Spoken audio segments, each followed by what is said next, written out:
बिस्मिल्लाहिर्रहमानिर्रहीम, अस्सलाम वालेकुम। मैं हूं ईसा नकवी। आज मंगल 14 दिसंबर है। पाकिस्तान ने अमेरिका की समिट फॉर डेमोक्रेसी में शिरकत से इनकार किया। उसकी बाज़गश्त अभी तक थमी नहीं है और इस वक्त दुनिया में जिस किस्म की तब्दीलियां हो रही हैं, वाज़े तौर पर दुनिया दो ब्लॉक्स में तकसीम होती हुई नज़र आ रही है और चीन, अमेरिका और रूस, इनकी लड़ाई इस वक्त दुनिया में एक आप कह सकते हैं कि नई जो इलाकाई सफ़बंदियाँ और आलमी सफ़बंदियाँ हैं वो जन्म देती हुई दिखाई दे रही हैं। गुज़श्ता वीडियो में मैं बड़ी तफसील के साथ बयान कर चुका हूं कि कल यानी कि 15 दिसंबर को चीन और रूस के सदूर जो मुलाकात करने वाले हैं वो किस बैकग्राउंड में, किस पस मंज़र में और किस कॉन्टेक्स्ट में, यानी कि उसका सियाको सबाक क्या है, वो किस मामले पर हो रही है। मेरा ख्याल है कि आप लोग वो देख चुके होंगे। अगर नहीं देखी तो इसी वीडियो के कमेंट्स बॉक्स में मैं उसका लिंक पिन कर रहा हूं, वो आप देख लीजिएगा ताकि आपको अंदाज़ा हो कि इस वक्त पाकिस्तान के हवाले से जो आलमी सतह पर बहस चल रही है, इस वक्त बहुत ज़्यादा चैमगोइयाँ हो रही हैं कि पाकिस्तान ने क्या अब फाइनली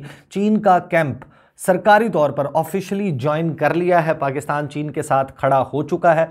इस सारे मामले पर मैं बात करूंगा इस वीडियो में, क्योंकि ख़ास तौर पर जो चीन की वजारत ख़ारजा है उसने एक दिल जला देने वाली हरकत की है। ऑलरेडी ये सब कुछ बैकग्राउंड में चल रहा था जो उन्होंने किया, और फिर जो इस्लामाबाद में चीन के सफ़ीर हैं नोंग रोंग, वो भी पाकिस्तान के हवाले से बोल पड़े हैं। उन्होंने जो गुफ्तगू की वो वाज़े इशारा कर रही है कि पाकिस्तान का, इस्लामाबाद का, मौजूदा हुकूमत का जो झुकाव है वो इस आलमी सियासी लड़ाई में जो एक बड़े लेवल के ऊपर चीन और अमेरिका के दरमियान हो रही है वो कहां पर खड़े हुए हैं। चीन की वजारत ख़ारजा ने क्या कहा और अमेरिका जो चीन के सफ़ीर हैं इस्लामाबाद में उन्होंने क्या कहा, उस पर आने से पहले मैं आपके सामने ज़रा एक एक्सप्रेस ट्रिब्यून में कामरान यूसुफ साहब हैं, उन्होंने अपना एक आर्टिकल लिखा, वो मैं आपके सामने, क्योंकि उसमें बड़ी एक जिसे कहते हैं कि कोहेरेंस के साथ क्रोनोलॉजी मौजूद है कि एग्जैक्टली क्या हुआ, दुनिया इसको किस तरीके से रीड कर रही है, इंटरनेशनली इसका मैसेज क्या है, पाकिस्तान में क्या चल रहा था। मैं अपने चैनल पर भी जो है वो मुख्तलिफ वीडियोज़ में यही तमाम इन्फॉर्मेशन हवाला जात इसके दे चुका हूँ, लेकिन इसमें जो क्रोनोलॉजी के साथ मौजूद है वो पहले मैं क्विकली आपके सामने रख देता हूँ और फिर आएंगे कि चीन की वजारत ख़ारजा ने क्या किया और फिर चीन के सफ़ीर ने पाकिस्तान के हवाले से क्या गुफ्तगू की।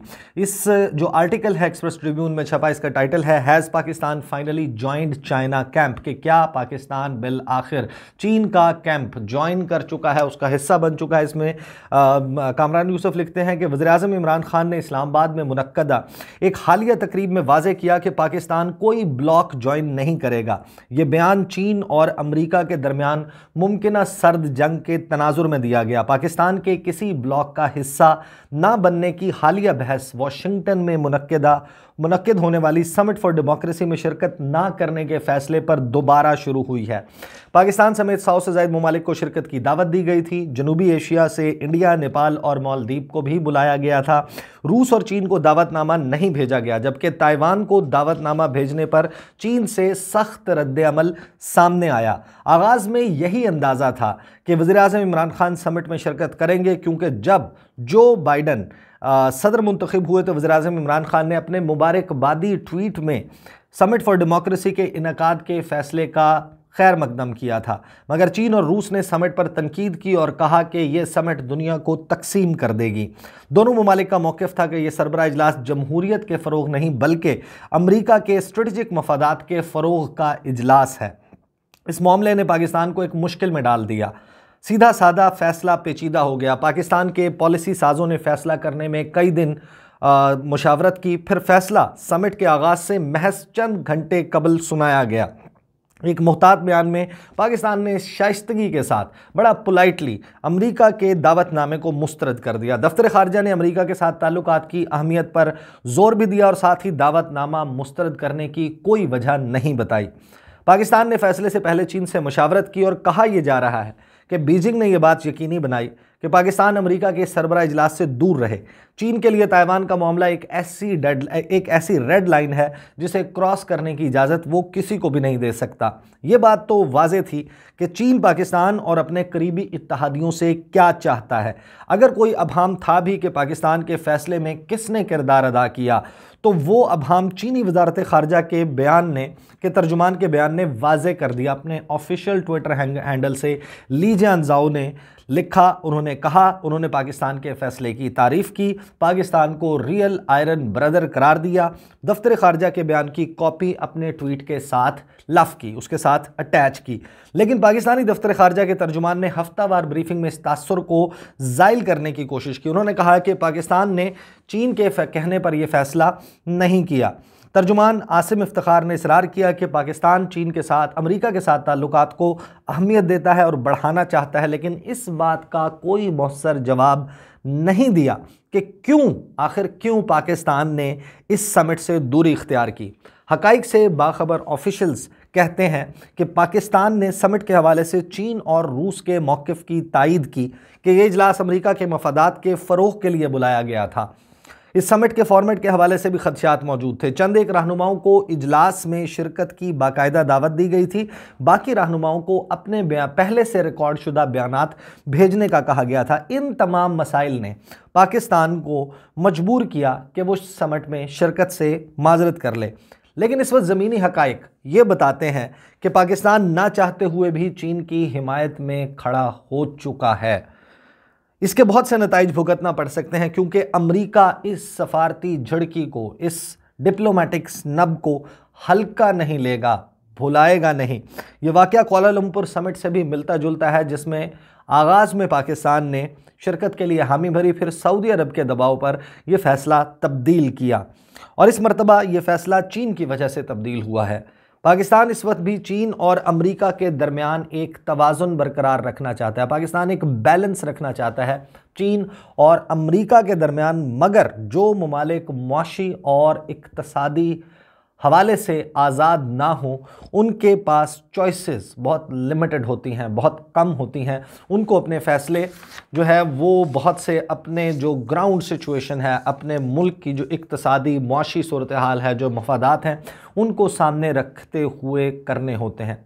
ये तो मामला है जो आपके सामने क्रोनोलॉजी मौजूद है, ये सब कुछ किस तरीके से हुआ। और उसके बाद इस्लामाबाद का दौरा मैं एक्सप्लेन कर चुका हूँ। जो अमरीकी सेनेटर्स का वफ़द आया इस्लामाबाद और उसमें वज़ीर-ए-आज़म इमरान खान ने कहा कि पाकिस्तान जो है वो बड़े बेहतर ताल्लुकात चाहता है अमरीका के साथ, अपने ताल्लुकात को कदर की निगाह से देखता है। ये बैलेंसिंग एक्ट नहीं था। ये वज़ीर-ए-आज़म इमरान खान की मेरे ख़्याल में वो मौक़िफ़ था जो वो पहले दिन से उन्होंने अपनाया हुआ है, जब से जो बाइडन आए, कि हम अमरीका के साथ एक म्यूचुअल रिस्पेक्ट का, एक बाहमी एहतराम का ताल्लुक़ चाहते हैं, जिस तरह दो इंडिपेंडेंट स्टेट्स के दरमियान होता है। पाकिस्तान एक ऐसे मुल्क के तौर पर अमेरिका के साथ नहीं चल सकता जिसके साथ अमेरिका का एक ट्रांजैक्शनल रिलेशनशिप हो, कि हमें कहा जाए कि हम आपके लिए ये करेंगे, इतने अरब डॉलर की इमदाद दे देंगे, या फ़लाँ छूट, फ़लाँ कंसेशन आपको दे दी जाएगी और बदले में आप अफ़गानिस्तान में हमारे लिए ये करें, चीन के साथ ये करें। अगर आसान से अल्फाज में मैं आपको बताऊं, जो मेरी अंडरस्टैंडिंग है इस वक्त, अमेरिका समेत जो आलमी ताकतें हैं वो पाकिस्तान से ये चाहती हैं और अमेरिका के साथ ताल्लुकात इस नौयत के बनाना जो वज़ीर-ए-आज़म इमरान खान चाहते हैं, उसके लिए आपको 3 काम करने होंगे। आप इसराइल को तस्लीम कर लें, आप कश्मीर को अबेंडन कर दें और आप चाइना पाकिस्तान इकनॉमिक कॉरिडोर को रोल बैक कर दें। तो ये वो आसान सी शराइत है मेरे ख्याल में। आसान सी तो नहीं है, शराइत तो बहुत मुश्किल है, लेकिन मैं आपको ब्रॉडर लाइंस में बता रहा हूं कि ये 3 चीज़ें हैं। ये 3 चीज़ें पाकिस्तान नहीं करता। अमेरिका के साथ स्ट्रेटेजिक ताल्लुकात एक ऐसा झूठ है जिसके पीछे पाकिस्तान के अवाम 74 साल से भाग रहे, लीडर्स भाग रहे हैं। अवाम के लेवल के ऊपर तो जाहिर है कि एक रिजेंटमेंट अमेरिका के हवाले से मौजूद है, लेकिन इन शॉर्ट ये 3 मामलात ऐसे हैं। पाकिस्तान के लोगों को, पाकिस्तान के लीडरशिप को ये डिसाइड करना है कि क्या ये 3 काम कर सकते हैं। आप चाइना पाकिस्तान इकोनॉमिक कॉरिडोर को रोल बैक कर सकते हैं, चीन के साथ जो आपकी स्ट्रेटेजिक अलायंस बनती हुई दिखाई दे रही है और वो हर मुश्किल वक्त में आपके साथ खड़ा होता है, क्या आप उस दोस्त को धुतकार सकते हैं। दूसरा, कश्मीर के मामले पर आप आंखें बंद करके इंडिया के साथ अपने मामलात ठीक करके नरेंद्र मोदी के साथ, जो कि गुजरात के मुसलमानों का कसाई है, जो कि इंडिया में क्या कुछ करता है, कश्मीर के हवाले से क्या पॉलिसी है, आप उसके साथ अगर हाथ मिला सकते हैं और आप इसराइल को तस्लीम कर सकते हैं, तो ये 3 काम कर लें। इंटरनेशनली पाकिस्तान से किसी को कोई प्रॉब्लम नहीं रहेगा। अमेरिका पाकिस्तान का दोस्त बन जाएगा। बहुत सारे लोग जो बहस कर रहे हैं कि पाकिस्तान इस वक्त जो है वो बैलेंस मेंटेन नहीं कर रहा, चीन के साथ जो है वो खड़ा हुआ है, चीन के कैंप में चला गया है, या फिर जो पाकिस्तान है उसको इस समिट में हर सूरत शिरकत करनी चाहिए थी, उनको अगर नहीं समझ आती तो मैं बड़े आसान से 3 आपको मैंने बातें बता दी ये 3 चीज़ें हैं, पाकिस्तान अमल दरामद कर ले तो फिर अमेरिका अपना यार है, वरना फिर अमेरिका जो है वो कैरेट एंड स्टिक वाली पॉलिसी पाकिस्तान से अपनी शराइत मनवाने के लिए थोड़ी सी कंसेशंस दी और वो काम करवाता रहेगा, और ये सिलसिला आने वाले दिनों में भी बिला रोक टोक इसी तरीके से चलता रहेगा। क्विकली आ जाता हूँ चीनी वजारत खारजा के तर्जुमान लीजिए अंजाओ। ट्वीट तो उन्होंने कर दी थी पाकिस्तान के हवाले से, पाकिस्तान को रियल आयरन ब्रदर करार दिया, पाकिस्तान के दफ्तर खारजा की समिट में शिरकत से माजरत की तस्वीर साथ में अपलोड की, और ये लिखा एक बड़ा शॉर्ट से जुमले में कि पाकिस्तान ने मुस्तरद कर दिया अमेरिका का दावतनामा। जाहिर है कि इसके ऊपर बहुत ज़्यादा आग लगी थी। Indian media, European media, American media, उन्होंने इसको किस तरीके से कवर किया आप सबके इल्म में है, मैं आपके सामने रख चुका हूँ। अब उन्होंने किया ही है कि अपने ट्विटर की टाइमलाइन पर जाकर उन्होंने उस ट्वीट को अपने ऑफिशियल ट्विटर हैंडल पर पिन कर दिया है।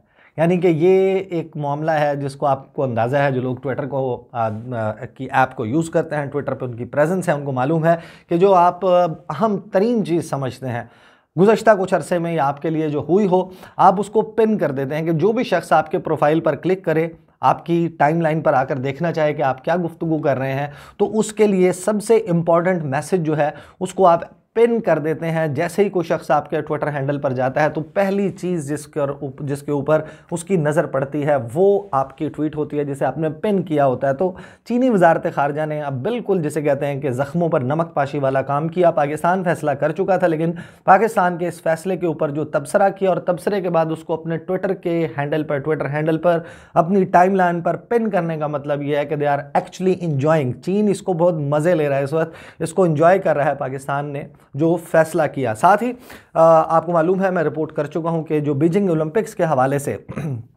पाकिस्तान के दफ्तर खारजा ने मौक़िफ़ लिया कि अमेरिका और उसके करीबी इत्तेहादी जिनमें अभी तक जिनकी अनाउंसमेंट आई है, जिनमें ऑस्ट्रेलिया, कनाडा और यूके, बरतानिया शामिल हैं, और दीगर ममालिक इस हवाले से सोच विचार कर रहे हैं कि वो डिप्लोमेटिक बायकॉट करेंगे बीजिंग ओलंपिक्स का जो फरवरी में हो रही हैं। उसके हवाले से पाकिस्तान ने कंडेम किया, Pakistan slammed actually the incident और अपोज़ किया कि ये फ़ैसला गलत है, खेलों को पोलिटिसाइज नहीं करना चाहिए, सियासत को नहीं घसीटना चाहिए। इस हवाले से नोंग रोंग जो कि इस्लामाबाद में चीन के सफ़ीर हैं, उन्होंने अपने ट्विटर के ऊपर जाकर क्या लिखा मैं आपको बता देता हूं।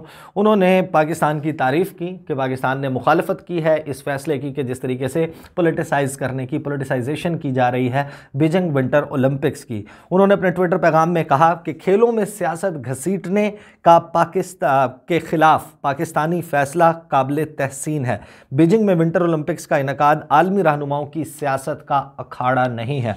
इट्स नॉट अ स्टेज जहां पर ये अपना पॉलिटिकल मसल शो करें।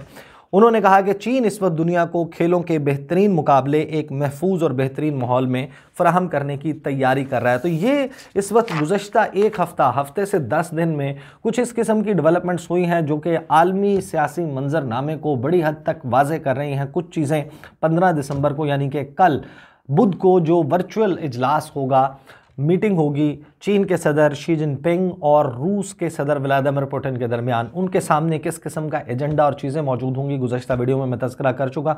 ये है सिलसिला। और गुज़श्ता वीडियो में मैंने कहा था कि मैं असलहे की 3 बड़ी आलमी डील्स जो इस वक्त आलमी मंजरनामे के ऊपर तहलका मचा रही हैं उसके हवाले से वीडियो करूँगा। ये डेवलपमेंट आ गई, इस वजह से मैं ये करने लग गया। इंशाल्लाह उसके हवाले से आने वाली वीडियो में या आज या कल मैं उसके हवाले से गुफ्तगू करूँगा। इंशाल्लाह अगली वीडियो में आपके साथ मुलाकात होगी। मुझे इजाज़त दीजिए। अल्लाह हाफ़िज़।